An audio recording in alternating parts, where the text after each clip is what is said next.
Bien, pues si les parece, podemos reiniciar para aprovechar el tiempo.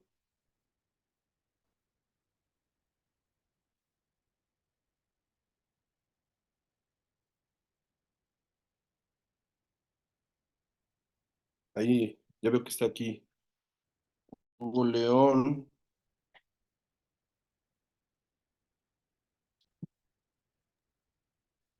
Estamos, Emilio.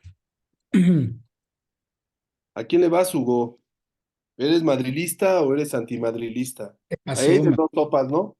Mejor dime que soy americanista. Casi me. Sí, ¿no? Fíjate que a No, mí me gustó siempre el Real Madrid, pero de los ochentas, el Real Madrid del que vimos con Hugo Sánchez, ese siempre me pareció no, yo no. Yo Barça. sí, pero además soy tremendamente antimadridista. Mira, Me tú le vas causa, al Borussia. yo le voy al que sea que vaya contra el Madrid, pero bueno, sí, me causa Pero mucho. además, no, pues deja un dineral en la Champions al Madrid, ¿no? No, claro, pero a mí me causa mucho conflicto su pasado franquista y bueno, y su Sí, eso actitud es terrible. magnánima, no, no me gusta, nunca me ha gustado. Pero bueno, en efecto, el mundo se divide en dos, los madridistas y los barcelonistas. Es correcto. Yo fíjate que ahora el Barcelona me caía mejor cuando estaban hace 10 15 años ahí Ujú. Ronaldinho y demás. Ahora no tanto, después de las corruptelas que les han caído y de... Sí, bueno, pero fue un mal presidente, en realidad eso, Y el han club más tenido allá, dos malos presidentes, ¿no? bueno, sí, pero el club va mucho más allá de los presidentes, es el Sí, asunto. sí, sí. Los deportistas se rescatan. Pero sí es una gran rivalidad, pero bueno, Bueno, entonces vamos a empezar, ¿les parece? Yo me voy a tratar de concentrar en 20 25 minutos para que después puedas tú hacer la otra media hora. sí, adelante. Bueno, entonces empezamos. Hay muchísimo lo que se podría decir sobre cómo se ha representado, cómo aparece como tema en el arte y la literatura de la antigüedad clásica, cómo aparece representado los atletas. Hay mucho, mucho, mucho. Nosotros les pusimos en la carpeta de Drive del seminario, les pusimos varios libros con compilaciones, con estudios académicos de diferentes autores, donde se hace, por un lado, un estudio del lugar que ocupa o que ocupaba los atletas en la antigüedad clásica y por otro lado de las obras artísticas y literarias que se han hecho o que se hicieron en ese momento de la historia, donde aparecen representados o tematizados los Juegos Olímpicos o las competencias, ¿no? Atléticas. Y bueno, aunque en español no hay tanto, no hay tanta publicación. Hay un autor que vale mucho la pena que revisen, que tiene varios textos, no sé si últimamente ha publicado, pero creo que es de los autores que mejor explican el fenómeno. Es un autor español, Fernando García Romero. Este señor Fernando García Romero es un filólogo, no recuerdo en qué universidad está, incluso yo creo que ya se ha de haber jubilado, pero es un especialista pues, en la filología como especialidad en la literatura griega y clásica. Entonces, como especialista en ese tipo de literatura, ha hecho bastantes estudios y abordajes sobre el papel que ocupan los atletas en la literatura o en el arte, ¿no? Incluso aquí les voy a leer algunos pedacitos de su trabajo. Pero bueno, ese autor en castellano es de lo más rico que podamos encontrar. En inglés, en francés y en otros idiomas, pues hay otros autores, por supuesto. Ahí les compartimos en el Drive la información, ¿no? Bueno, pues obviamente, como ya se dijo, debido a que las competencias atléticas, los Juegos Olímpicos, los Juegos Panhelénicos y otro tipo de juegos ocupaban un lugar muy importante en la civilización griega. Obviamente, su presencia pues está en muchas expresiones de la vida y de la cultura griega, ¿no? Hay infinidad, no sé si alguno de ustedes, seguramente Priscila, no lo sé, pero los demás sí han podido ir al Museo Sumaya. En el Museo Sumaya, en la parte superior, donde tienen la parte de esculturas, tienen ahí una serie de reproducciones de la época clásica, además de que está toda esta serie de Rodin y escultores más modernos, pero aunque tienen reproducciones, no son los originales, como el David que tienen ahí de Miguel Ángel y otras esculturas.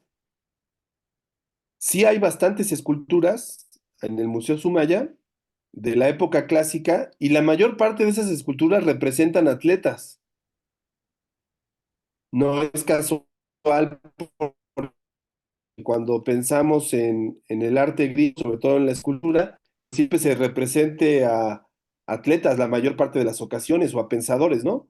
Por el papel o relevancia que tenían los filósofos, así como los atletas en esa civilización. Ahora, hay un aspecto que no hemos tocado mucho, pero bueno, vale la pena nada más mencionarlo para no perderlo de vista. Y es que en la época de la civilización griega, de la antigüedad clásica, como le llaman los historiadores, los filólogos, los estudiosos de este tema, se inventa el alfabeto. Esto es muy importante. El alfabeto que utilizamos hoy en día se inventa justamente hace 3000 años. Y el invento del alfabeto va asociado de otro invento muy importante, que es la escritura pictográfica, la escritura a mano. Esas dos características, la invención de la escritura a través de papiros o de diferentes superficies y el alfabeto, crearon una nueva sociedad. Acuérdense, aquí yo me sujeto a la teoría, a la hipótesis, a la perspectiva que descubrió o que hizo famosa Marshall McLuhan, la ecología de los medios. La ecología de los medios es un campo académico interdisciplinario que surgió en el siglo XX, especialmente en la comunicación, pero no se reduce a comunicación. Y el autor que más brilla o más conocido ahí es Marshall McLuhan, pero hay otros autores.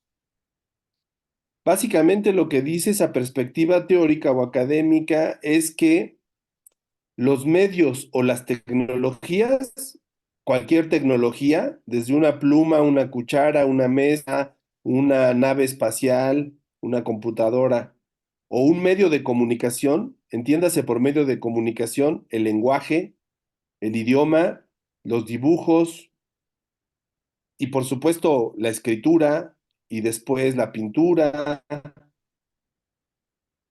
y después la fotografía y luego el cine, la radio, la televisión, el telégrafo, el teléfono, hasta llegar hoy en día. El concepto de medio, en su sentido amplio, abarca cualquier tecnología que nos permite desarrollar actividades humanas.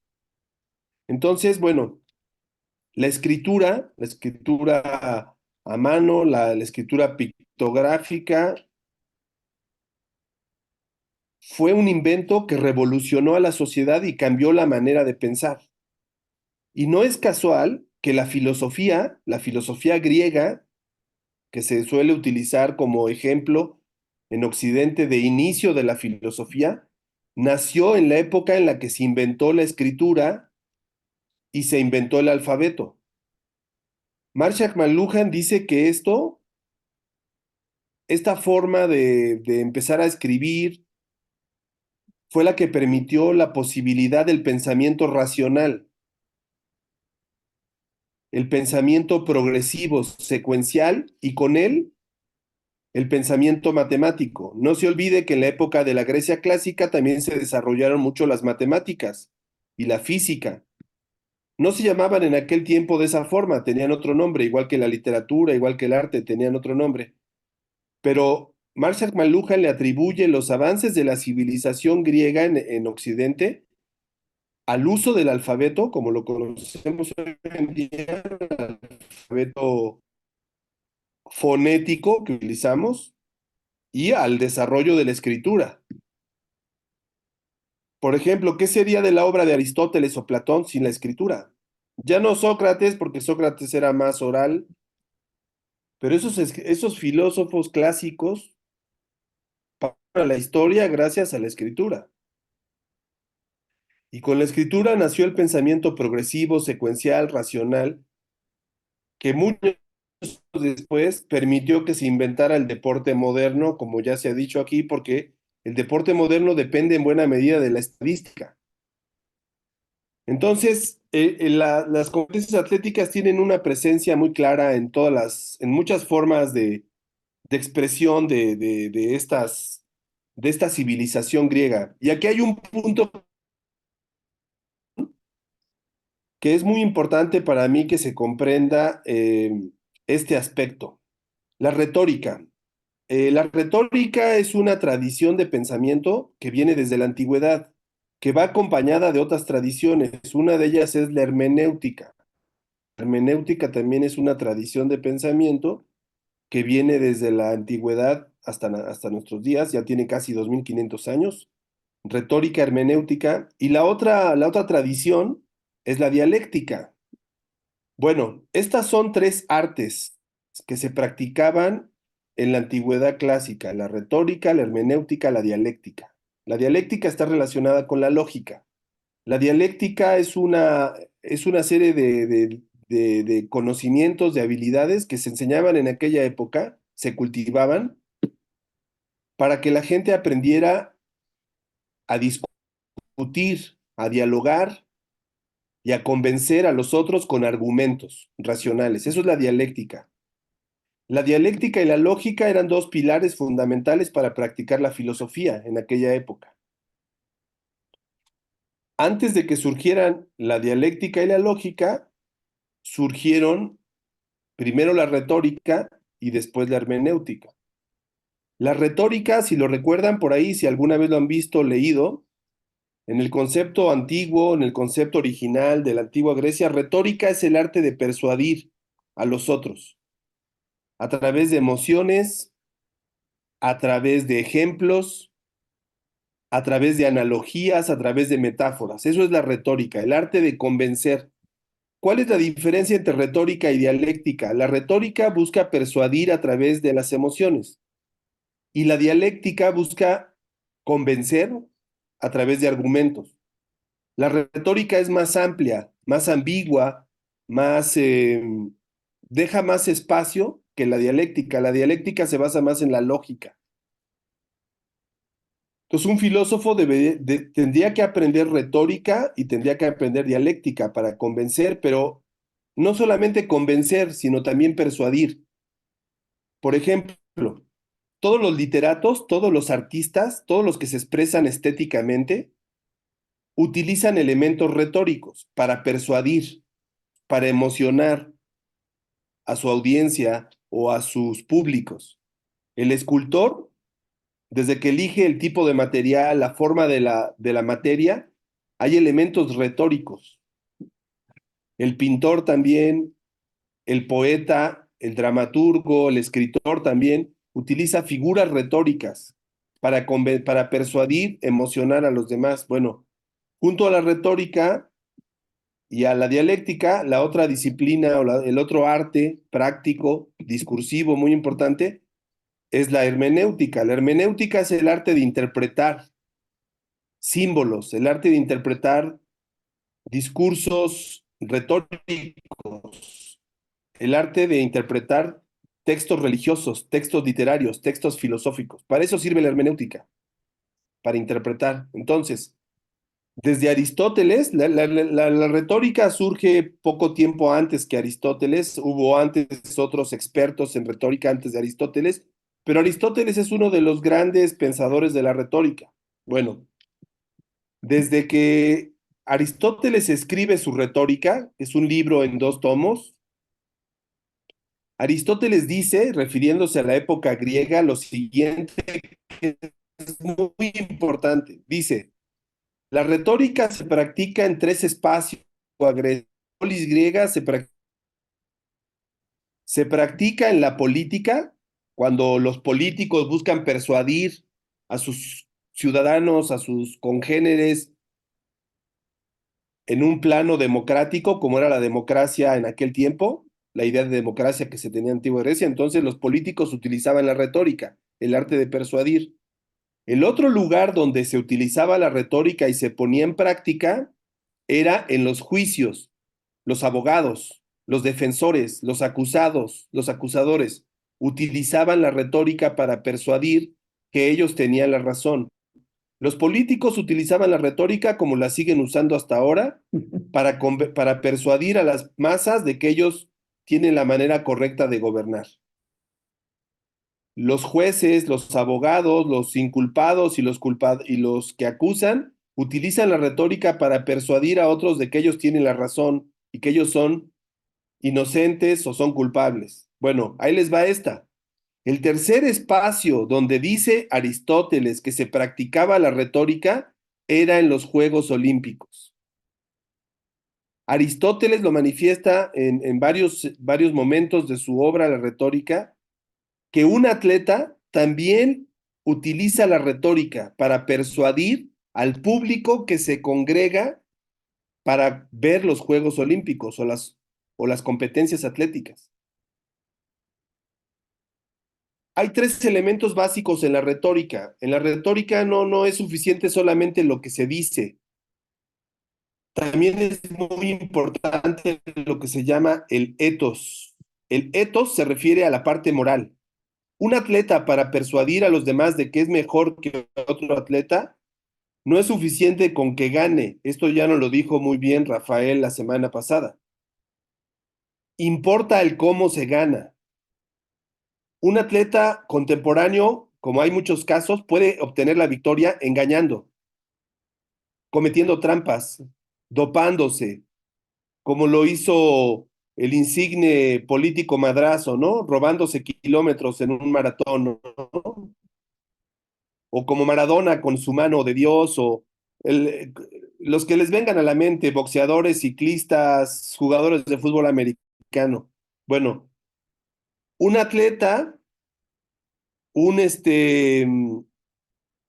para un atleta es muy importante el obtener victorias a partir de una moralidad adecuada. ¿Por qué? Porque tiene un etos. Sin ese etos, sin esa moralidad, de nada sirve conquistar la victoria. Vamos a ver, aquí me sacó. ¿Por qué me sacó? ¿Por qué me sacó? ¿Quién sabe? Ahí está. Regreso a la presentación. Entonces hay un componente fundamental desde la época griega en el atleta. El atleta es un rétor. El rétor es el que quiere persuadir. ¿Es rétor el político? ¿Es rétor el abogado o el juez? ¿O el que se defiende en un juicio? Y también es rétor el atleta. El atleta es un rétor que busca persuadir a los demás que él es más digno, que él es más, que tiene más honor, que tiene valores más profundos, que sus acciones son más bellas, más verdaderas, no solamente son eficientes en términos atléticos o deportivos, sino son verdaderas, como lo decía Rafael la semana pasada. Entonces, bueno, partiendo de esa idea, el espacio donde se llevaban a cabo las competencias atléticas también eran espacios de competencias retóricas. Ahí está el público y piensen en esta idea que viene de McLuhan. McLuhan dice, cuando los griegos empiezan a escribir y usar el alfabeto, cambia su concepción del espacio. En la época griega, hace 2500 años, hace 3000 años, surge una nueva concepción del espacio. Búsquenlo por ahí, no nos da tiempo de verlo hoy. Es el espacio euclidiano. Espacio euclidiano. El espacio euclidiano es una forma de concebir el espacio progresiva, lineal, que está asociada al desarrollo de los deportes. Es un espacio que puede llegar hasta el infinito. Noción que es moderna, que no se tenía en aquella época, porque no se conocía el horizonte del cosmos. Se intuía, pero no se conocía como hoy. Entonces McLuhan dice, el alfabeto, el uso del lenguaje escrito como medio dominante, permitió el desarrollo de la concepción del espacio euclidiano. El espacio euclidiano se refleja en la arquitectura griega, se concebir el mundo griego. Entonces, en aquella época, enseñar una de las habilidades de cualquier persona, especialmente si es hombre, en la polis, era aprender retórica. Y se aprendía retórica, como ya dijimos, para la política, se aprendía retórica para los juicios, por supuesto. Y hay muchos ejemplos de la retórica en la cultura griega, en escultura, en pintura, en dibujos. Y también se aprendía retórica para persuadir como atleta. En un enfrentamiento atlético se tiene que demostrar que se es más digno, que se es mejor, que se tiene más habilidades, más conocimiento que el otro. Y para eso hay que emocionar. Y los atletas se valen de muchos recursos para emocionar a sus públicos. Los atletas no compiten pensando solo en el otro, también compiten pensando en el público. En este caso, hoy en día, los públicos son naciones, son localidades, son ciudades, porque eso representan los atletas. En aquella época, dentro de la polis, pues representaban a sus grupos, a sus comunidades. Y por eso hay un elemento importante de retórica. Entonces, cuando pensemos en el deporte moderno y en el deporte antiguo, no perdamos de vista el valor retórico del deporte. El deporte tiene un valor retórico que se sigue utilizando hoy en día. En los estadios, en las arenas, se sigue ocupando. No nos importan solo los atletas que son eficientes, nos importan los atletas que son buenas personas, que tienen moralidad, que respetan las reglas, que hacen experiencias estéticamente bellas. Bueno, estas experiencias estéticas bellas que generan una fascinación, que generan una emoción, pues obviamente el primer espacio donde tienen que surgir para que se lleven a cabo es en las competencias. Y las competencias requieren un espacio.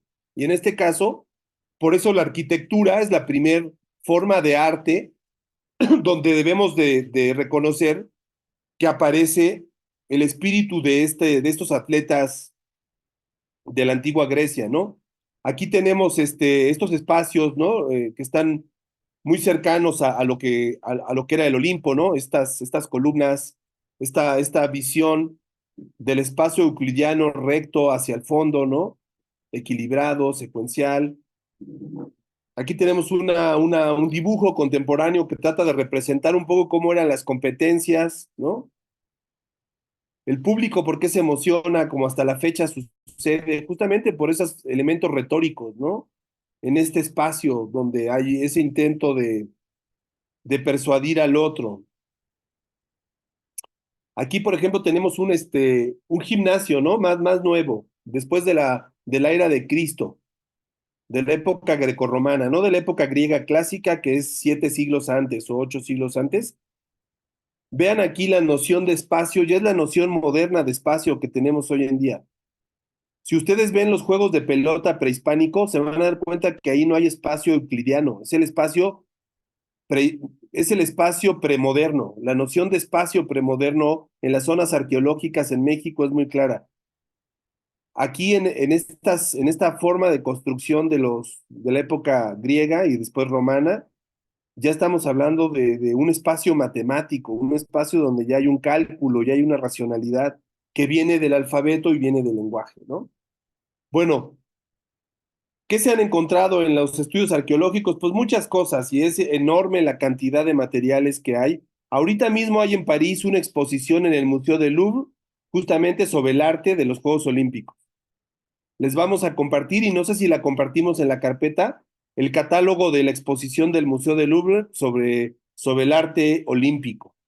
Obviamente hay bajorrelieves, ¿no? Como estos que están aquí, ¿no? Jugadores de lo que hoy podríamos llamar hockey, ¿no? a esta que ya vimos, ¿no? De los luchadores, hay una infinidad, ¿no? No nos vamos a detener. En la literatura, ya decía ahorita Carlos Mario, pues hay sobre todo poetas, ¿no? Acuérdense que los poetas se versificaba oralmente, se cantaba, no es la noción que tenemos hoy en día. Acuérdense que la Ilíada y la Odisea se aprendían de memoria, se cantaban, no se leían como la leemos los modernos, porque no existía el libro como lo conocemos hoy. La Ilíada y la Odisea se recitaban. Bueno, los literatos, los escritores de aquel tiempo eran más bien versificadores, eran personas que hacían materiales para cantarse, para decirse, ¿no?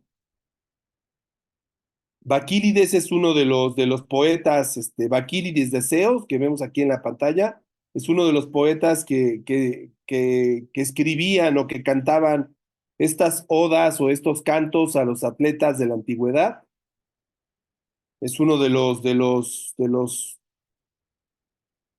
el tipo de cantos que se hacían a los atletas tiene un nombre, epinicios se llamaban, epinicios. Los epinicios eran justamente los cantos a los atletas victoriosos o a los atletas que participaban en las competencias, ¿no?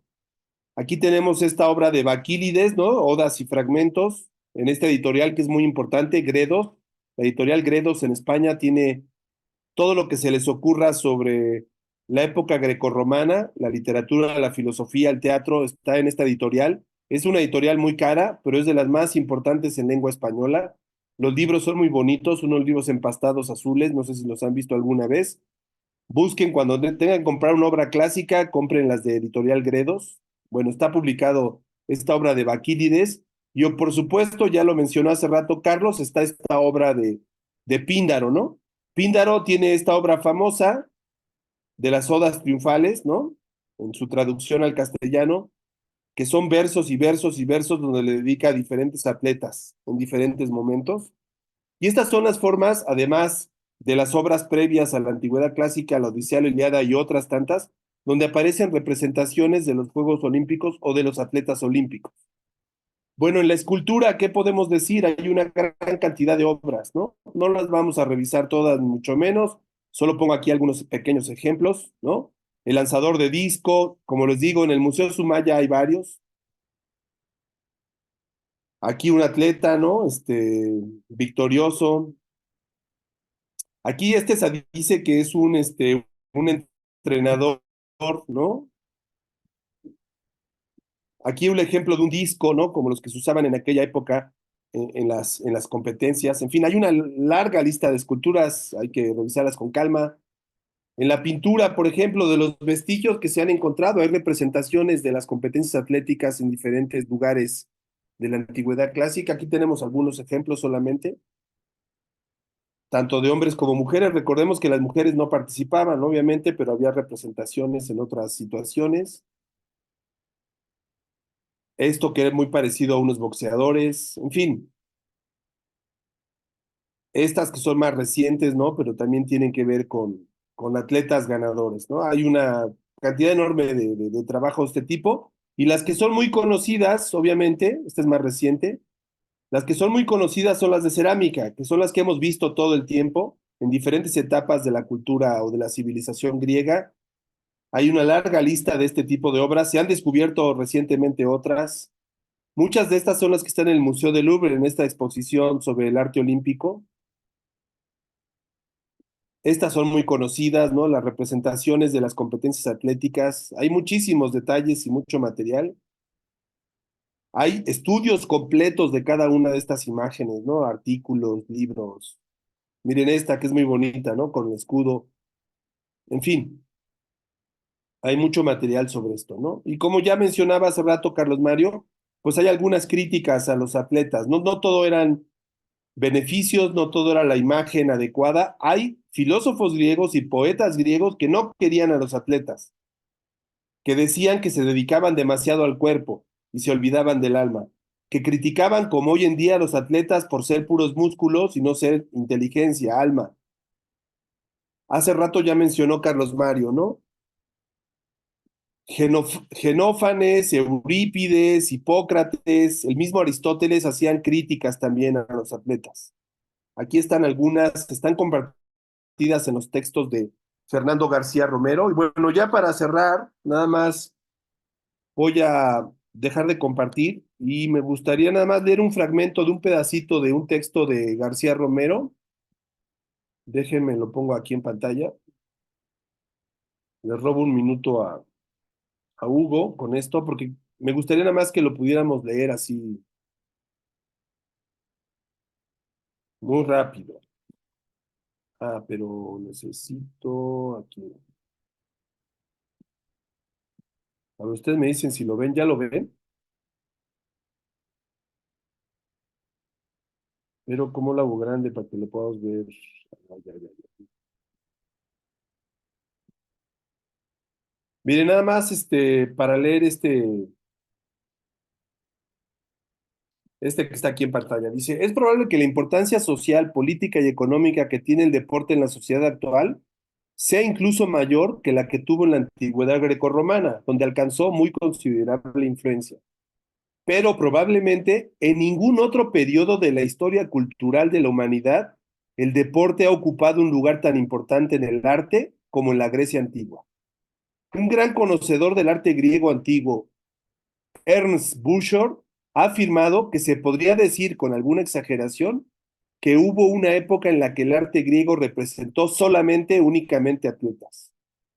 El cuerpo humano desnudo y en concreto el cuerpo masculino desnudo es el tema central de la escultura y la pintura griegas desde el siglo VIII a.C. Los artistas griegos representan con inusitada frecuencia los vigorosos cuerpos de los atletas y también, cuando representan desnudos a sus héroes y a sus dioses, atribuyen a estos el aspecto de atletas en la plenitud de su juventud y su belleza. Así, con el aspecto de un joven lanzador de jabalina aparece el héroe Aquiles en el Doríforo, la escultura con la cual, hacia el 440 a.C., Policleto de Argos dio forma a sus postulados sobre las proporciones de la figura humana perfecta, que son los postulados del clasicismo griego, las cuales había expuesto teóricamente en su célebre tratado Canon. Y una década después, el mismo Policleto completa su imagen humana ideal recurriendo de nuevo a la figura de un atleta. En este caso, un joven atleta que se ata a la cabeza las cintas que simbolizan la victoria, el llamado Diaudumenos. El rostro de Diaudumenos, como el de como el del Auriga de Delfos, refleja muy bien los sentimientos que los artistas griegos de esta época gustaban de hacer expresar a sus atletas. Hemos de suponer, en efecto, que también los deportistas griegos como los de hoy solían manifestar externamente su alegría por el triunfo conseguido, pero los escultores y pintores griegos se esfuerzan por transmitir sobre todo una sensación de serenidad, de que la victoria deportiva, como todas las cosas humanas, debe ser recibida serenamente, porque como todas las cosas humanas, el éxito también en el deporte es algo pasajero y el que hoy es vencedor, mañana puede ser derrotado. Bueno, esta cita está en este texto del 2005 de Fernando García Romero, que es un texto que se disfruta mucho, se lo recomiendo mucho que lo revisen, y en él nos hace una explicación muy atinada sobre el cuerpo de los atletas en las representaciones artísticas. Bien, pues yo con eso le dejaría esta pequeña introducción, nada más recordándoles lo de la retórica y insistiendo mucho en que no perdamos de vista el elemento retórico en el deporte. Con esto cerraría. No sé si alguien tenga una pregunta o comentario antes de cerrar la grabación y pasar con el profesor Hugo León. Preguntas, comentarios, ideas. Por cierto, les voy a decir que la retórica es una disciplina que hoy en día se desprecia, porque hoy en día las personas utilizan la palabra retórica para hablar de engaño. Muchas veces la gente ya dice que algo es retórico para decir que es falso. Bueno, esa manera actual de utilizar la palabra retórica es equivocada. Todos somos retóricos porque todos queremos persuadir. La retórica es una disciplina que tiene casi 3000 años, entonces es una forma de conocimiento que hay que conocer a profundidad. En las escuelas de comunicación, por ejemplo, lo cual es una paradoja, ya nos enseña retórica. Los estudiantes de comunicación no aprenden a hablar, no aprenden a persuadir, no llevan oratoria, no llevan el arte de la palabra. Y por eso muchas veces se cometen faltas éticas, ¿no? Por eso hay muchas veces engaños. En fin. Adelante, Priscila. Sí, yo más o menos quería comentar eso que decías último, que hoy la palabra retórica es como que mal vista, porque nosotros lo vemos que hoy está muy ligada a la política y al engaño de los políticos a la hora de hacer sus campañas y que después todo lo que habían dicho no lo hacen. Entonces, Es falso, claro. es claro, es falso. Entonces, es como una palabra mal empleada hoy en día, que Exactamente. tiene ¿Y sabes qué? Voy a aprovechar para decir esto. Ya me estoy robando tiempo de Hugo, pero el desarrollo de la ciencia moderna a partir del siglo XVI y sobre todo siglo XVII y XVIII fue desplazando a la retórica. La retórica tuvo un papel muy importante hasta la Edad Media. Cuando nació la modernidad y llegó la ciencia como se basa en la dialéctica, en la argumentación y en la lógica, empezó a desplazar la retórica y a considerarla secundaria, menor, marginal, a tal grado que 400 años después de modernidad y de ciencia, ya la retórica quedó desplazada y se convirtió en esto que hoy sabemos, ¿no? En esta idea de que retórica es el arte de manipular, ¿no? Eso es falso. Todo el que usa lenguaje, símbolos, manipula.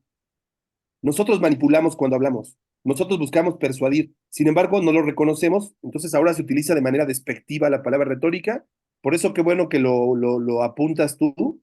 Hay que aprender a usar esa palabra de otra manera, respetando su sentido tradicional, original, y romper con esta idea contemporánea basada en la ignorancia de no entender qué es la retórica.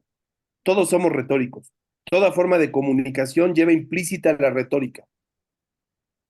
es que, Pero claro, vos cuando iniciás un debate con una persona, estás usando la retórica, porque vos querés convencer a esa persona de que lo que vos estás diciendo eh, tiene es su verdad. peso. ¿Sabes qué? La En, retórica en- tiene que ver también con la estética. Vestirse es un acto retórico. La ropa que claro, usas es un acto retórico. El peinado, el tono de tu voz, las palabras que utilizas, las figuras retóricas, todo es un elemento retórico, combinado con otros elementos, ¿no? Pero bueno, si les parece, vamos a dejar ahí, paro la grabación para dejar ahorita a